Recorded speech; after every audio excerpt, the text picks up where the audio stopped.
3 sample ನಿಮ್ಮ ಕಣ್ಣೆದುರುಗಡೆ ಇದೆ. ಇದು ಅಂದರೆ ಬೇರೆ ಬೇರೆಯವರಿಗೆ ಸಂಬಂಧಿಸಿರ್ತಕ್ಕಂಥದ್ದು.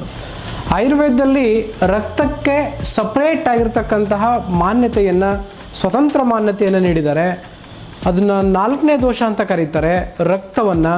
ಯಾಕೆ ಅಂತಂದರೆ ರಕ್ತ ನಮ್ಮ ಬ್ರೈನಿಗೂ ಹೋಗೋದದೆ, ಹಾರ್ಟಿಗೆ ಬರೋದದೆ, ಕಣ್ಣಿಗೆ ಹೋಗೋದದೆ, ಕೂದಲು ಶಕ್ತಿ ಕೊಡೋದು ಅದೇ, ಮೂಳೆ ಶಕ್ತಿ ಕೊಡೋದು ಅದೇ, ಕಿಡ್ನಿಗೆ ಹೋಗೋದು ಅದೇ, ಲಿವರಿಗೆ ಹೋಗೋದು ಅದೇ, ಸ್ಪ್ಲೀನಿಗೆ ಹೋಗೋದು ಅದೇ, ಕಾಲಲ್ಲಿರ್ತಕ್ಕಂಥ ಜೀವಕೋಶಗಳಿಗೆಲ್ಲ ಬರೋದು ಅದೇ. ಯಾವಾಗ ರಕ್ತ ಕೆಡುತ್ತೆ, ಇದನ್ನು ನೀವು ನೆನಪಲ್ಲಿಟ್ಕೊಳ್ಳಿ, ಯಾವಾಗ ರಕ್ತ ಕೆಡುತ್ತೆ ನಿಮ್ಮ ಮನಸ್ಸು ಕೆಡುತ್ತೆ, ಯಾವಾಗ ರಕ್ತ ಕೆಡುತ್ತೆ ನಿಮ್ಮ ಆತ್ಮ ಹಾಳಾಗುತ್ತೆ, ಯಾವಾಗ ರಕ್ತ ಕೆಡುತ್ತೆ ದೇಹಕ್ಕೆ ರೋಗ ಬರುತ್ತೆ. ಸೊ ರಕ್ತ ದೇಹಸ್ಯ ರುಧಿರಂ ಮೂಲಂ ರುಧಿರೇಣೇವ ಧಾರ್ಯತೆ ತಸ್ಮಾದ್ ಯತ್ನೇನ ಸಂರಕ್ಷಂ ಜೀವಂ ಮಿತಿ ಸ್ಥಿತಿ ಅಂತ ಹೇಳಿದ್ದಾರೆ ಆಯುರ್ವೇದದಲ್ಲಿ. ರಕ್ತ ದೇಹಕ್ಕೆ ಮೂಲ, ಅದನ್ನು ಕಾಪಾಡ್ಕೊಳ್ಳಿ, ಅದನ್ನು ಚೆನ್ನಾಗಿ ರಕ್ಷಣೆ ಮಾಡ್ಕೊಳ್ಳಿ, ಸ್ವಚ್ಛಂದವಾಗಿ ಇಟ್ಕೊಳ್ಳಿ, ಶುದ್ಧ ರಕ್ತವಾಗಿ ಇಟ್ಕೊಳ್ಳಿ. ಶುದ್ಧ ರಕ್ತವಾಗಿ ಇಟ್ಕೊಂಡ್ರೆ ಅದು ಹೇಳ್ತಾರೆ ಪ್ರಸನ್ನ ವರ್ಣ ಇಂದ್ರಿಯ ಅರ್ಥ ಇಚ್ಛಂತಂ ಅವ್ಯಾಹತ ಪಕ್ತೃವೇಗಂ ಸುಖಾನ್ವಿತಂ ತುಷ್ಟಿ ಪುಷ್ಟಿ ಬಲೋಪಪನ್ನಂ ಶುದ್ಧ ರಕ್ತಂ ಪುರುಷಂ ವದಂತಿ ಅಂತ. ಅಂದರೆ ಪ್ರಸನ್ನ ವರ್ಣ, ಅವರ ಮುಖದಲ್ಲಿ ಪ್ರಸನ್ನತೆ ಕಾಣುತ್ತೆ, ಜೊತೆಗೆ ಆ ಕಾಂಪ್ಲೆಕ್ಷನ್ ಕಾಣುತ್ತೆ, ಜೊತೆಗೆ ಇಂದ್ರಿಯಗಳು, ಇಂದ್ರಿಯ ಅರ್ಥಗಳು ಅಂದರೆ ಇಂದ್ರಿಯಗಳು ಅಂದರೆ ಕಣ್ಣು, ನೋಡುವ ಒಂದು ದೃಷ್ಟಿ ಚೆನ್ನಾಗಿರುತ್ತೆ. ಅದೇ ಅವನ ಮನಸ್ಸು ಕೆಟ್ಟಾಗ ನೋಡುವ ದೃಷ್ಟಿ ಬದಲಾಗುತ್ತೆ, ಮನಸ್ಸು ಕೆಡೋದು ರಕ್ತ ಕೆಟ್ಟಾಗ.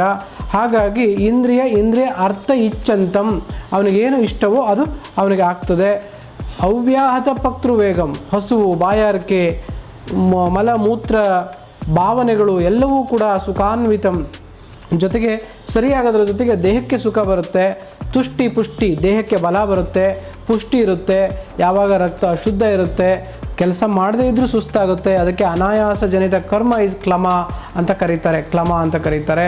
ಬಿಸಿಲಿಂದ ನೆರಳಿಗೆ ಬಂದರೆ ಸುಸ್ತಾಗುತ್ತೆ, ಹಾಗೆಯೇ ಬಿಲ್ಡಿಂಗ್ ಇಳಿದು ಬಂದರೆ ಸುಸ್ತಾಗುತ್ತೆ, ಕೆಳಗಡೆಯಿಂದ 3 ಫ್ಲೋರ್ ಬಿಲ್ಡಿಂಗ್ ಹತ್ತಿದರೆ ಸುಸ್ತಾಗುತ್ತೆ, ಎದೆ ಉಸಿರು ಬರುತ್ತೆ. ಹಾಗೆ ಭಾಳ ಡೇ ಟೈಮಲ್ಲಿ ಮಲಗಿ ಎದ್ದರೆ 4 ಜನ ಹೊಡೆದ್ಬಿಟ್ಟು ಮಲಗಿಸಿ ಎಬ್ಸಿದ್ರೆ ಹೇಗೆ ನೋವು ಬರುತ್ತೋ ಹಾಗೆ ನೋವು ಬಂದಂಗಿರುತ್ತೆ, ಮೈಯೆಲ್ಲ ಗೌರವ ಭಾರ ಆಗಿರುತ್ತೆ. ಇವೆಲ್ಲವೂ ಕೂಡ ರಕ್ತ ಪ್ರದೂಷಿತ ವಿಕಾರಗಳು. ಅಂದರೆ ಈ ಶುದ್ಧ ರಕ್ತ ಇದ್ದರೆ ಅವು ಇರಲ್ಲ, ಅಶುದ್ಧ ರಕ್ತ ಇದ್ದರೆ ಇವೆಲ್ಲ ಇರುತ್ತೆ. ಹಾಗಾಗಿ ಅದು ಅಶುದ್ಧ ರಕ್ತ, ಇದು ಇದ್ದದ್ರಲ್ಲೇ ಅಜ್ಜಿದು ಶುದ್ಧ ರಕ್ತ ಇದೆ, ಅದು ಹಳೆ ಇಂಜಿನ್ನು, ಅಷ್ಟು ಬೇಗ ಕೆಡಲ್ಲ. ಆದ್ರೂ ಅವರು ಬೇರೆ ಆರೋಗ್ಯಕ್ಕೋಸ್ಕರ ಬಂದಿದ್ದಾರೆ, ಚಿಕಿತ್ಸೆ ಮಾಡ್ತಾ ಇದ್ದೇವೆ.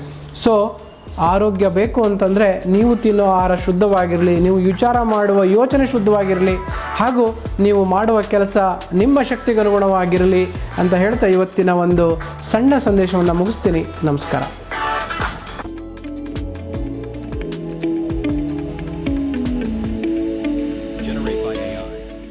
Generate by AI.